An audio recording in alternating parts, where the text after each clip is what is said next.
Hey there, I am Lorelei, registered dietitian nutritionist, and today I was going to talk about how to add protein to your smoothies without using protein powder.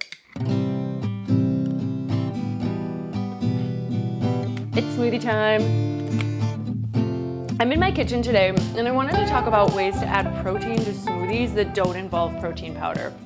Why would you do this? Okay, so first of all, I do believe that protein powder has its place. There's nothing wrong with using protein powder to increase your protein intake if that's something that you want to do. Why might you even want to get extra protein in your day? This is a whole thing, right? So I am a woman in my middle years. I'm actually over 50. And although I would say that most people who are healthy have no problem getting plenty of protein in their diet just by eating the foods that they eat, once you get a little bit older, you do actually start to lose lean muscle mass. And so eating a little bit more protein is protective to help retain your lean muscle mass. Of course, you also need to exercise those muscles by doing resistance or weight-bearing training regularly. I'm not going to go into that, but suffice it to say, increasing your protein intake a little bit as you're getting older can be beneficial. Now, I'm also vegetarian, so for me, I'm not going to just start eating more chicken or, grabbing cans of tuna for a snack. So I have to be a little bit more, creative, let's just say, about incorporating protein. As a vegetarian, I'm someone who's always said things like, hey, there's no difficulty getting enough protein. Of course you can get enough protein. Protein's in all foods, and I actually do still believe that. But I find it difficult to get up to, say, 20 grams of protein in a meal just by eating like a normal amount of food without being very intentional about it. The protein recommendation for most people is to get 0.8 grams of protein per kilogram of body weight per day. So for a lot of people, that comes out to only like maybe 60 grams of protein, something like that. For older adults, the recommendation actually does go up. And honestly, this isn't something that was in my standard nutrition textbook. It's something that I've looked into a little bit because I am in that age category now, and I want to make sure I'm meeting my protein needs. The protein needs for older folks is closer to 0.6 to 0.8 grams per pound of body fat. A kilogram is 2.2 times a pound. So if we were thinking about getting 0.8 grams per pound of body fat, it's a lot more than 0.8 grams per kilogram of body fat. For someone like myself, that ends up being probably closer to 90 to 100 grams of protein per day. There are definitely people out there who are saying you need 120, 150 grams of protein per day. And if that's working for them, I'm not going to argue that, but I will say that I don't think that that much is necessary, and it can be really hard to get. When you are eating protein, your body can only utilize maybe 20 to 30 grams of it as protein at a time. So if you have like 50 grams of protein in a meal, your body's only going to be able to like reincorporate it into your body as protein up to maybe that 20 to 30 gram mark. So the rest of it, it's going to break down completely and just turn into energy. Protein, of course, amino acids. In order for our bodies to absorb protein, it has to get broken down to amino acids. Amino acids can be converted to glucose. And then the nitrogen gets kicked off of the amino acid and then we excrete it through our urine. So yes, protein can be converted to glucose in the body, especially in situations where you've put so much protein in the body that it just can't use all of that much as protein. For me, I'm going to be aiming more for 80 to 100 grams a day, which means if I'm eating 3 to 4 times a day, I want to try to get somewhere in the 20 to 30 grams of protein a day. And as an initial target, I'm going to start with 20. And certainly I can eat more protein at breakfast, more protein at lunch. I can have protein-rich snacks and dinners. But one thing that I do like to have for a breakfast or a snack is smoothies. And oftentimes the smoothie is going to have fruit in it, maybe it's going to have greens in it, but it's very rarely going to be high in protein. It will have some protein, but it's hard to get 20 grams of protein in a smoothie without just straight up adding a scoop of protein powder. But there's a lot of reasons why you might not want to. I don't want to pay for protein powder. Plus, there are a lot of protein powders in the market, and I don't know which one to pick, right? What type do I want? Do I want a vegan one? Do I want to go with whey? Do I want soy? Do I want something that's made with like pea protein? And protein powder is a supplement. We know that the supplement industry is less regulated than the food industry. That said, I know there are plenty of quality protein powders out there. Protein powder is processed. Processed foods are perfectly good for us. There's no reason why we shouldn't have processed foods from time to time. They can definitely provide us with nutrition and help to meet our energy as well as our protein needs. And then I thought, wait a minute, whole foods also contain protein. Can you not do it the whole foods way? Some of these you're gonna think, well, that's really obvious. I already put that in my smoothies, but I came up with a few that maybe are less commonly thrown into smoothies. The fact that they're less processed means that they have other components to them. So for example, if we put something like yogurt into a smoothie, Greek yogurt is going to be high in protein. It also has probiotics. It also has some fat in it. These are not negative things. Yogurt also has calcium in it, right? So we're getting some other benefit besides just the protein from adding that ingredient to our smoothie. So yogurt, I think this is a really obvious one and one that a lot of folks do. I would recommend something like Greek yogurt again if you're looking to add protein to your smoothie. That's going to be higher in protein content. If you're vegan, I believe you can get like soy or coconut, whatever yogurt, but do look for one that has a significant amount of protein. A lot of dairy substitute products actually don't have much protein in them. I'm also using plain yogurt. So if you want to add a flavored yogurt, it's going to add flavor to your smoothie. Those also do have some sugar in them. I'm not going to demonize sugar in this video either, but my goal with smoothies is generally to sweeten them with fruit, and that's just my personal preference. The next one is milk, and I am talking about here soy milk. You could also use regular dairy milk. This is a way to get protein, but you're also going to get calcium from the milk.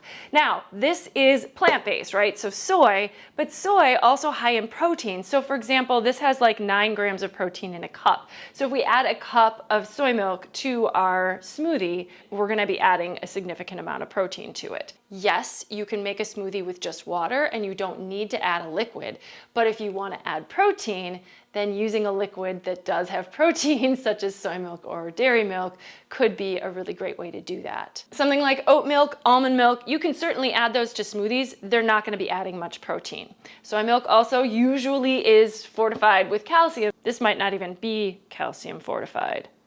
So yeah, there's that. If you want calcium in your plant-based milk, make sure that it is calcium fortified. A lot of them are, but apparently. Next, nut butters. People do this all the time. Gives your smoothie flavor, makes it smooth, makes it creamy, tasty. You're adding also healthy fat and perhaps a little bit of fiber. So for example, peanut butter is got 8 grams of protein for 2 tablespoons.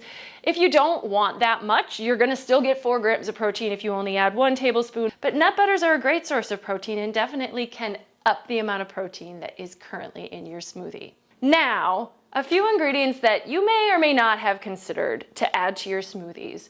One is tofu.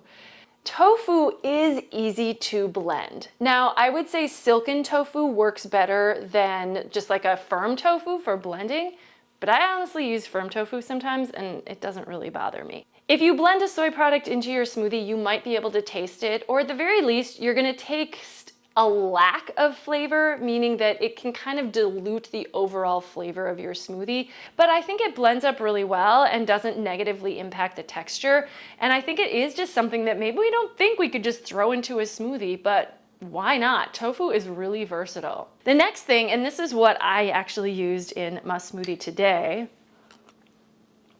is edamame. We throw frozen fruit into smoothies all the time. Why not just some frozen edamame? It's gonna keep it cold. These do blend up really well. So this smoothie I made with frozen mango, frozen edamame, and then pineapple. I would have thrown in some baby spinach, but I didn't have any today, but I did throw in a cucumber. And then I added yogurt as well, so along with a spoonful of flaxseed. So this has got in it 2 sources of protein, the shelled edamame about a half a cup and the yogurt about a half a cup. So all in total, this smoothie is probably gonna be about 20 grams of protein. Now I will say it does make a really large smoothie. This is not the whole thing. This is maybe, I don't know, 2/3 of what it created. So if you're adding whole foods to your smoothie, it's gonna increase the volume of your smoothie, which could be a good thing, it could be a bad thing. It's gonna probably be more satisfying for that reason. But if you're having a hard time getting down a very large smoothie, protein powder is just much more concentrated, so it doesn't make the smoothie itself a lot bigger. If I'd have done the smoothie without the protein sources, it would have been, there's a cup, almost a cup of volume it would have been reduced by. Another one that I've used actually is cooked lentils, and that might sound crazy, but it works really well. Lentils are gonna add protein, but they're also gonna add fiber, which is something that we don't find in protein powders. Lentils are also a great plant-based source of iron, so you're getting more than just the protein by adding one of these types of foods to your smoothie. I did a lentil smoothie with apple and mango, and I used soy milk, so I was adding some lentils and some soy milk to get that protein up to about 20 grams. And then I use a tablespoon of ground flaxseed, usually in smoothies, just to get those omega-3s. Ground flaxseed, a tablespoon is gonna add maybe 1 gram of protein, so not a significant amount, but not nothing. And that actually was pretty good. Now, lentils do have a distinct flavor. You know they're in there. But here's what I'm gonna say about that. Remember back in the day when we all started putting kale in our smoothies, and it took a while for us to get used to that flavor, but then we loved it. That little extra bitterness that goes with the smoothie just makes it so nice, right? We love kale. Nah, maybe it's just me. Lentils are probably, I'm gonna put in the same category. It's gonna take some getting used to. It might not seem like a natural thing to put into a smoothie, but the flavor itself is great. And if you pair it with some sweet fruits, it's a nice combo, it's a nice balance. So here are 5 things that you might want to consider when deciding whether or not you want to choose protein powder versus choosing another food to add into your smoothie to add protein. First is volume. Protein powder actually is pretty low in volume. It's just extracted protein, so it's gonna add just a small amount of volume to your smoothie. Flavor. Protein powders actually do sometimes have a flavor of their own. Do you like that flavor? Do you not like that flavor? Does it mix well with the other ingredients that you're adding to your smoothie, or does it not? That can vary. Some of these ingredients that I'm sharing today also have flavor. Of course, we know that nut butters have flavor, and that could really enhance your smoothie, but depending on what other ingredients you're putting in, it might not go, right? Something like milk or soy milk is generally going to be pretty neutral, but it is going to add a little bit of flavor. Yogurt, yes, it's going to add some flavor as well, and generally a little bit of a tanginess. Do you care for that flavor? Do you prefer not to have that flavor? If you're going to add some of these ingredients like tofu, edamame, lentils to a smoothie, you're gonna need to use some sweeter fruits in order to make the smoothie taste good overall. So I would recommend things like bananas, mangoes, pineapple, apples, something like a ripe pear might work as well. So you may have to play around a little bit with your combinations. Cost. Well, things like edamame and tofu, if they're available to you, are relatively affordable. If you have a hard time finding them, those might not be a good solution for you. Protein powders can be pretty expensive, although I know there are less expensive versions that you can find. Again, sometimes we're comparing cost and quality and trying to decide what's going to work best. For me personally, I found that just picking up some of the foods that I buy on a regular basis and just maybe buying a few extra servings made more sense than spending money for a protein powder that I don't know whether or not I'm going to like. And I'm going to end up with probably a large container that costs me a fair amount of money and then just hope that I'm willing to get through it. Additional components. Now, protein powders sometimes have additional ingredients added, and those might be beneficial, but it could just be something as much as a sweetener is added to your protein powder. In general, we're gonna find more additional beneficial nutrients in some of these other things that we can add. Finally, convenience. Yeah, pretty sure protein powder is gonna win this one. That really is the purpose of protein powder. We can conveniently, easily add protein to pretty much anything that we want to blend up. If you just want to throw a scoop and put in whatever other ingredients and not worry about how you can get yourself up to 20 grams of protein in a smoothie, super easy. Whether it's convenient for you to get protein powder, I don't know, like that's gonna vary from person to person. So I definitely believe that protein powder can and should have its place if you wanna get more protein in your diet, but just wanted to throw out a few options that you may not have considered if you do want to have protein in your smoothies, but you don't wanna have to rely on protein powder all of the time. One of my very favorite combinations, and this one is so easy and so straightforward, is just using some of the things that we think of first. So I like to use, for example, yogurt and peanut butter and banana, and then I'll put in a spoonful of flaxseed, ground flaxseed, and a spoonful of cocoa powder. And this is like eating a Frosty for breakfast. You get the little bit of peanut butter and chocolate flavor. The yogurt actually adds a nice tang, I think, and I really like that one. I did yogurt and soy milk and peanut butter. And so the combination of those three things make it a really high protein smoothie. And then I used a frozen banana to make it sweet and kind of creamy. Plus I throw in that tablespoon of flaxseed and then a tablespoon of cocoa powder. So adding that chocolatey flavor, so you've got kind of a chocolate peanut butter. But these are all like super nutritious ingredients and high in protein, healthy fats in there so that it's really satisfying and satiating. And I think really that's the goal of creating a smoothie with some protein in it, is it's gonna be more satiating, and it almost means that this smoothie can be a meal in and of itself. I have another one I did that I actually really like too, and this one I did with banana and strawberry and celery, and this is the one where I added in the tofu along with some peanut butter, flax, and soy milk. So I liked this combination. I actually like the combination of strawberry and banana and peanut butter. And then celery kind of goes with it too, because you can think of it like, well, peanut butter and jelly, that's strawberry and peanut butter. Banana and peanut butter, that goes naturally. Celery and peanut butter. So for some reason, this whole smoothie kind of goes well. And the tofu does make the flavor more mild, but it blends right in. If you feel like you need extra flavoring because something like tofu or something like edamame or something like lentils are kind of making the flavor go, you could add like a teaspoon of honey, like that's fine. You could also add like a sprinkle of cinnamon, something like that might zhuzh it up a little bit. My guess is you're not gonna care for all of these, but I think these are some things that you can try that are a little bit more affordable, and they are whole foods, but they're gonna add protein to your smoothies without having to go out and figure out what protein powder to buy, if that's something that you prefer not to do, for whatever reason. Let me know in the comments if you have any other ideas about what might make a good high protein smoothie combo without using protein powder. I think it's kind of an interesting idea. Subscribe to my channel if you haven't done so already.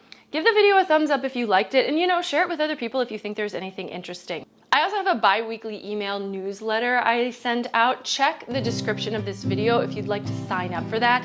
And then you'll also get a handout that lists 10 different ways to get your vitamins and minerals from food. And that handout is free, by the way. The email newsletter, also free. Thanks so much for watching, and I'll catch you next time. Bye-bye.